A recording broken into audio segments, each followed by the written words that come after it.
Na verdade, não, a tradução mais correta não é essa. Abandonaste o teu primeiro amor. Não. Abandonaste o primeiro amor. Tá? É a correção mais correta e vocês vão entender por quê. O Senhor me deu essa palavra, irmãos, para ser tratada a essa igreja aqui nessa noite. E o pastor, eu vou tentar corresponder a algumas questões importantes deste apelo do Senhor à igreja, porque se trata de um apelo feito da parte dele à igreja da época.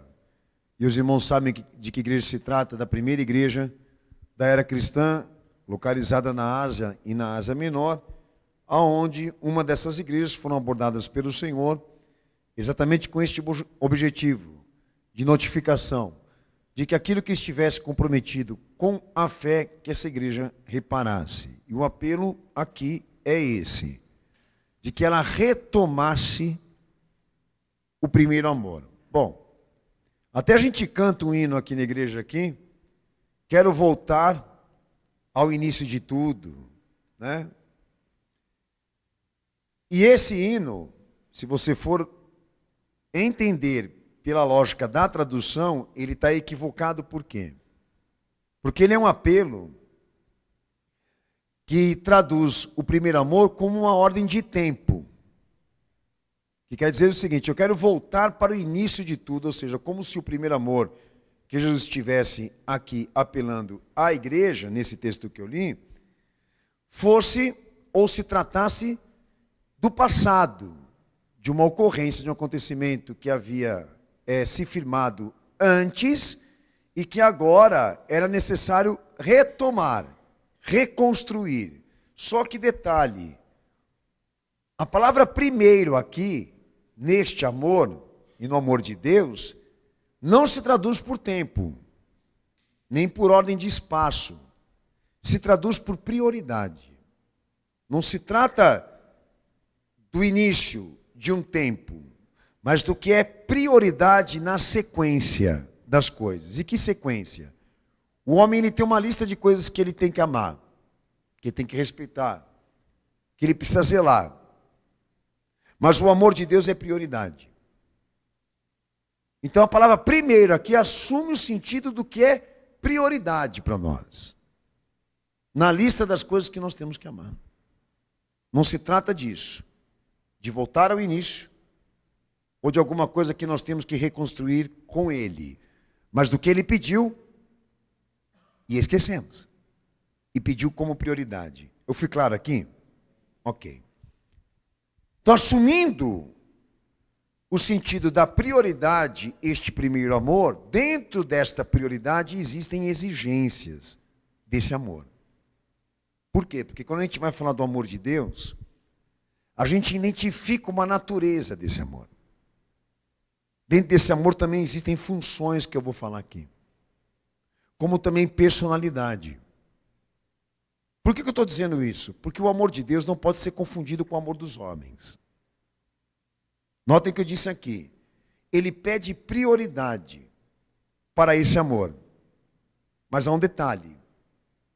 Que se nós nos dispusermos a honrar essa prioridade, o amor que nós vamos usar para honrar não é o nosso. É o dele. Então, para entender esse apelo hoje de Jesus à igreja, lá daquela época, nós temos que entender o sentido disso.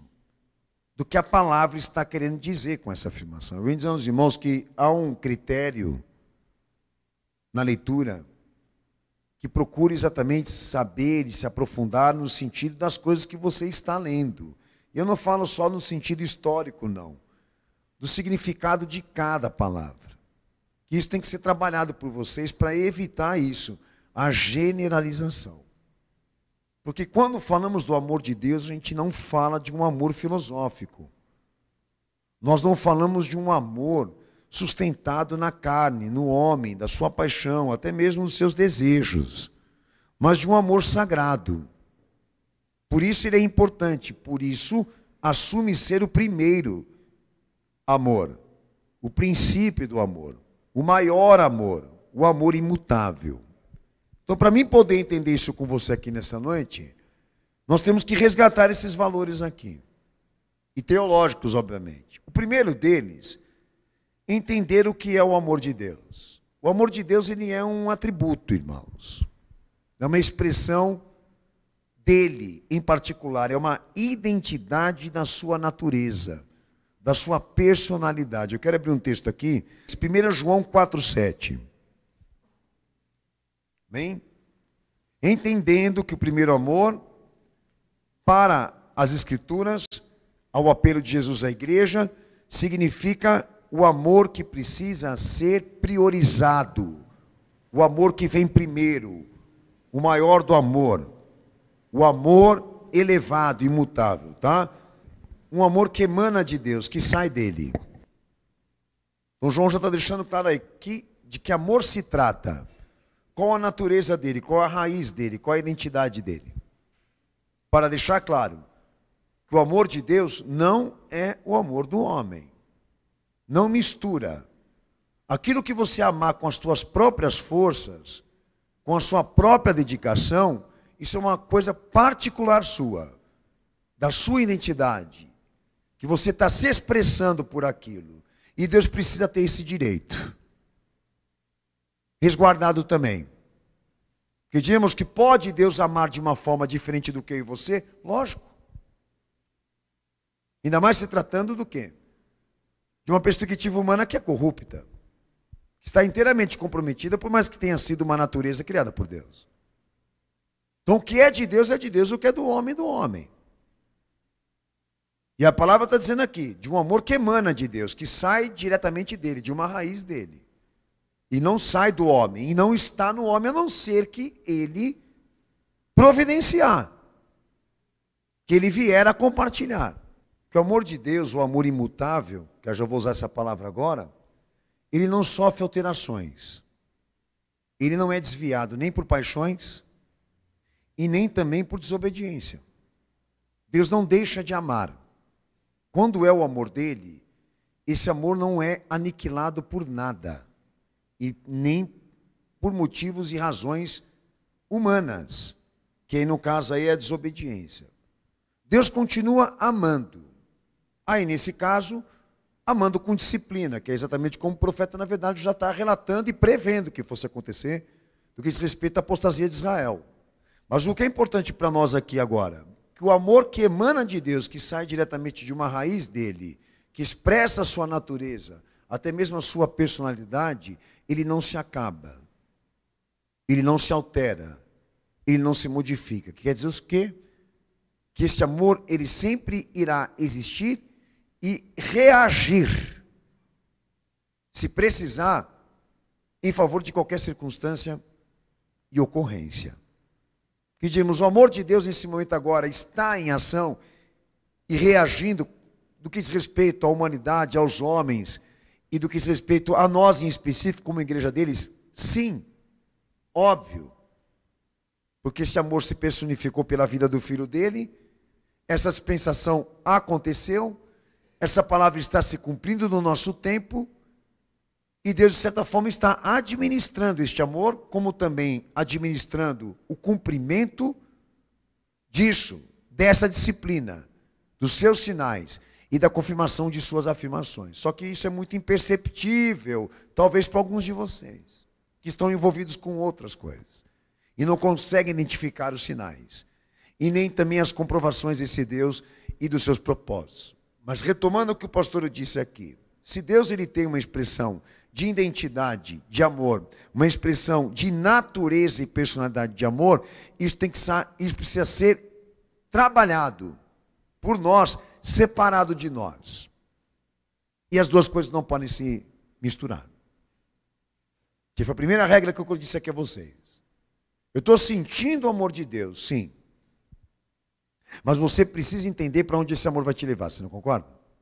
Porque esse amor tem conhecimento. Como disse, tem natureza. Como disse, tem expressão. Como disse, tem santidade. O que não pode é isso, é ficar somente na sensação e no sentimento disso. Se há uma expressão, se há uma personalidade, se há uma santidade, você não pode ficar só nessa, estou sentindo esse amor. Porque esse amor não foi revelado para ser sentido. mas para ser testemunhado. Por isso expressão, por isso natureza, por isso identidade, porque existe obra. Porque existe obra de amor, o amor dele. Segundo ponto que o pastor eu queria aqui também mencionar, é que este amor, e agora falo do amor imutável, do amor de Deus, que não se trata do amor dos homens, ele tem característica funcional. Pedimos que aonde este amor estiver, ele estará dessa maneira aqui, assumindo funções. Exemplo, quando a gente fala que o amor de Deus ele é imutável, que eu já antecipei aos irmãos, que quer dizer que ele não tem definição de duração, porque ele não acaba. Também, permanência. Está determinado que a imutabilidade desse amor não define duração, mas define permanência. Mas há um outro ponto importante que eu vou dizer aqui do amor de Deus. Que o amor de Deus, além de não ter uma durabilidade definida e também perspectiva de permanência, o amor de Deus assume dever, ele assume obediência, ele assume serviço. Quando Deus ama, ele faz alguma coisa. Além de provar que ele é imutável, ele assume poder de realização. Ele assume tarefa. Então, dificilmente você vai ver no amor de Deus só o discurso, só a imposição disso, da linguagem. Porque aqui neste amor, o que se cumpre é a obra. Nesse amor aqui tem feitos. Nesse amor aqui tem propósitos. Por isso o amor de Deus assume funções. E funções que são características e específicas por quê? Porque o amor dele não pode ir contra ele mesmo, nem contra a sua vontade, nem contra a sua palavra. Por isso assume propósitos que já estão nas entrelinhas do que ele vem revelando de si mesmo. Que é um detalhe importantíssimo, porque é isso que sela evangelho para nós.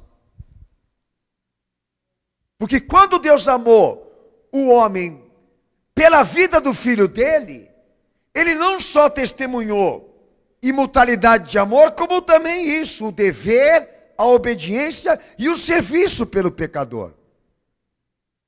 Não que ele devesse amor para o homem, mas ele quis fazer alguma coisa pelo homem. Então esse amor que foi derramado por nós, ele não é de graça. Teve um alto custo. E ali no Evangelho já começa a trabalhar não só a questão da imutabilidade, como também dessa personalidade. De comprovar a obra. De dar existência a isso, ao serviço, à doação de recurso, para o objetivo que é a redenção. Ele não parou lá no céu e ficou dizendo para todo mundo aqui embaixo, eu te amo, com declarações poéticas. Ele fez alguma coisa. E o que ninguém faria, ele fez. Então esse é o amor que nós temos que entender da parte de Deus, que não só prega uma natureza, como uma personalidade. De propósitos que, obviamente, são importantes e nos atingiram.